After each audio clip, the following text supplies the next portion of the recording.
At least 7 killed in Myanmar during protests on Sunday. Women react to cases of criminals in disguise of the hijab. Declaration by the High Representative on behalf of the EU on World Press Freedom Day. These and more coming on this week's newscast.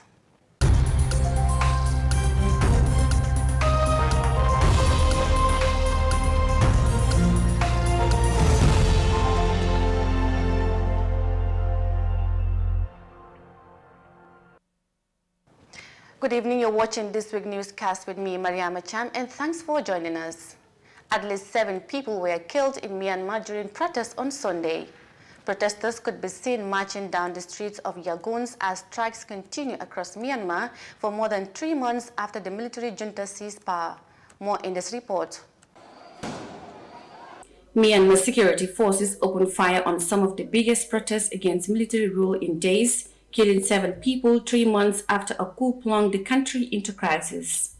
The protests, after a spell of dwelling crowds and what appeared to be more restrained by the security forces, were coordinated with demonstrations in Myanmar communities around the world to mark what organizers call the global Myanmar Spring Revolution. Demonstrators were chanting "Release our leaders immediately" and "Release all detainees immediately" before running away upon the arrival of the security forces. Protesters are staying in short rallies to avoid the military crackdown, but several people have reportedly been arrested. The death toll for people killed in the country's anti-coup protests has now topped 700, according to the Assistance Association for Political Prisoners organization. The junta, however, only acknowledged 248 casualties. Explosions have rocked Myanmar's largest city of Yangon as protesters held flash marches for democracy and overnight candlelit vigils, defying a brutal military leadership that has held onto power for the 3 bloody months. The country has been in turmoil since the military disposed civilian leader Aung San Suu Kyi in February, bringing an abrupt end to Myanmar's short-lived experiment with democracy. The army staged a coup alleged fraud during the last legislative elections in November 2020. Reporting for iAfrica News, I am Mariama Chang. The President of Kenya, Uhuru Kenyatta, has used the occasion of Workers' Day to uplift COVID-19 lockdown that was imposed sometime last month. Speaking during the event at the State House on Saturday, Mr. Kenyatta noted that the measures were imposed to protect the lives of citizens and that it was a bit safer to relax them. Khadija Duseka tells us more. The lifting on the COVID-19 lockdown will immediately allow the reopening of bars and restaurants, religious services and schools across the country. Nairobi and surrounding counties were treated as one zone, with residents banned from traveling to other areas, with a view to lower the rate of infections. The President noted that it is the responsibility of the government to protect the lives of its citizens. That we have instituted these restrictions with no joy. However, as a government with a responsibility and the mandate to protect the lives of Kenyans, we must fully acknowledge that that responsibility that is bestowed upon us calls for action to secure the lives of our people. The President said the outcome of the COVID-19 measures has brought a significant reduction in the number of cases. Data from our medical experts suggest that the same trend in the zoned areas we put on lockdown during March 26th of this year. After 1 month of lockdown, the COVID case load within the zoned areas has come down by 72%. Cases in Kenya, the richest country in East Africa, have fallen from last month's peak, but it is still among the top 5 nations in Africa reporting new infections and deaths. Kenya reported 497 new infections and 17 deaths within the past 24 hours, according to the latest Health Ministry data released on Friday. Overall, the country has recorded nearly 159,000 cases and around 2,700 deaths. Broadly, Africa has not suffered as badly from the pandemic as other parts of the world, but the African Union's Disease Control Agency warned the continent's governments and citizens on Thursday not to let their guards down. Khadija Seka, iAfrica News. The High Representative on behalf of the European Union on Sunday released a declaration on World Press Freedom Day. Every year, the 3rd of May is dedicated for the celebration of the fundamental principles of press freedom and to evaluate press freedom around the world. Journalists use the opportunity to defend the media from attacks on their independence and to pay tribute to colleagues who have lost their lives in the exercise of their service. Fatimata Kasim has the rest of that. World Press Freedom Day was established by the General Assembly of the United Nations in December 1993 as an outgrowth of the Seminar on Promoting Independent and Pluralistic African Press. The seminar took place in Namibia in 1991 and led to the adoption of the Windhoek Declaration on Promoting Independent and Pluralistic Media. The release said at a time when independent and free media reporting is more essential than ever, press freedom continues to be under threat. According to the UNESCO Observatory, 76 journalists have been killed since 2020, while many more are arrested, harassed, or threatened worldwide. Of particular concern is gender-based violence targeting women journalists. At a time when independent and free media reporting is more essential than ever, press freedom continues to be under threat. Journalists continue to experience harsh working conditions with increased financial and political pressure, surveillances, arbitrary prison sentences, or violence for doing their work. According to the UNESCO Observatory, 76 journalists were killed since 2020, while many more were arrested, harassed, or threatened worldwide. One particular concern is gender-based violence targeting women journalists. Press freedom is a fundamental value for the European Union, underpinned by many recent initiatives. Media freedom and the safety of journalists are key priorities of the new Human Rights and Democracy Action Plan and of the European Democracy Action Plan. In 2020, more than 400 journalists benefited from the European Union Mechanism for Protection of Human Rights Defenders, while the EU took important actions to support journalists, independent media, and the fight against disinformation in the context of the pandemic in many regions. According to the release, the EU is among those who condemn on several occasions the intimidation and harassment of journalists around the world.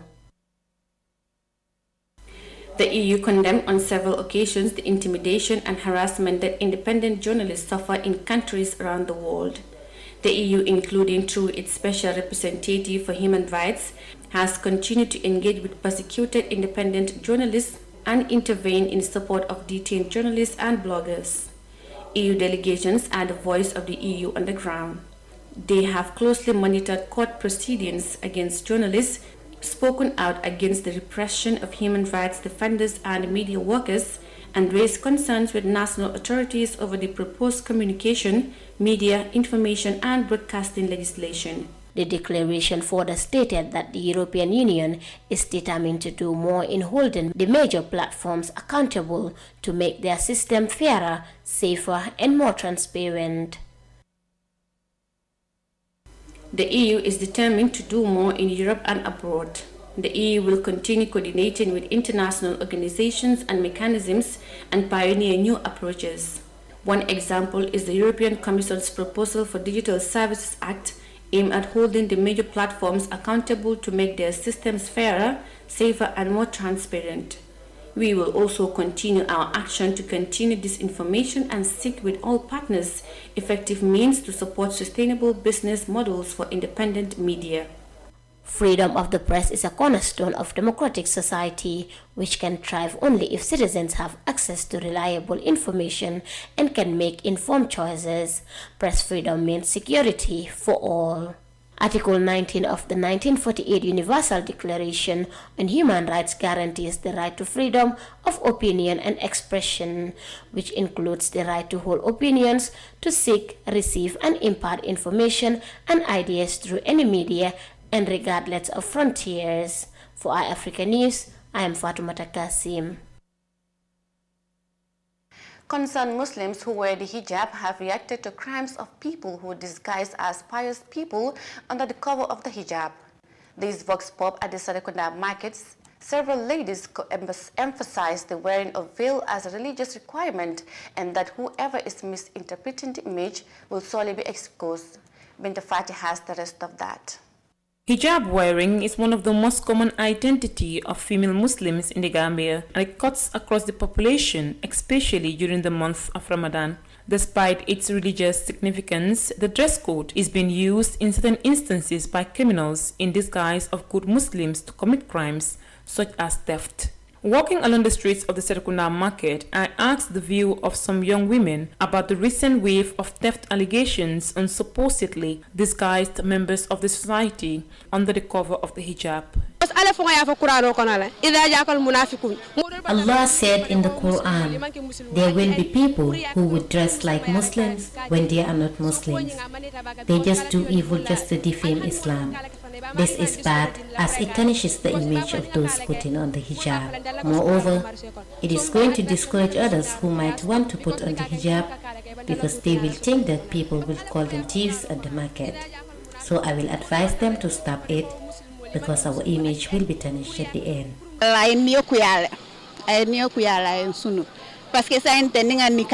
The issue makes me sad because people now point at us when we put on the nikah.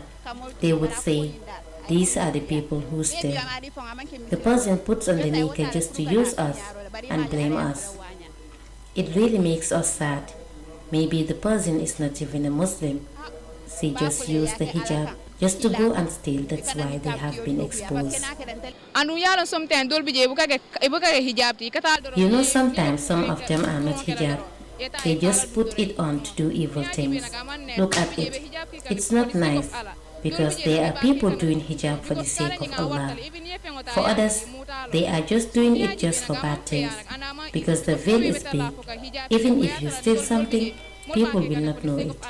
Their reaction followed cases in which the full body covering is misrepresented by thieves, some of who were allegedly exposed by CCTV cameras in a shop at the Serekunda market. News of these cases trending on the social media has brought shame to those who wear the hijab only on religious grounds. One of them had this way to react. I'm short of words because someone who covered her body for the sake of Allah to turn and steal, that is not good. Nobody should do that. They just tarnishing the image of those who put on the veil and the religion. In the Gambia, women who cover themselves in hijab are respected as they are considered pious and honest people. They are models in society who anyone can entrust responsibility without any need for fear of disappointment. However, with the increase in crimes in the market and perpetrators being women in hijab, the credibility of women who put on the hijab is being tainted, paving a reason for the pointing of the wrong fingers at them. For Africa TV News, I am Binta Fati. We will now go with a quick break and be right back with the rest of the news on this week's newscast. The pride we take in our brand, the work we put into constantly change the landscape and elevate real estate in the Gambia, it's compared to none. From inception, our goal was to add value to the beautiful Gambian landscape. That's why we are proud innovators of community estates. Kololi Sands is an exceptional piece of work, tailored for ultimate convenience and luxury, to bring you an element of finesse that is rare but unique in its own. This is also our pride and joy, and we welcome you to the exquisite beauty right here in Kololi and right here on the waterfront. Kololi Sands, feel the ocean breeze at your doorstep.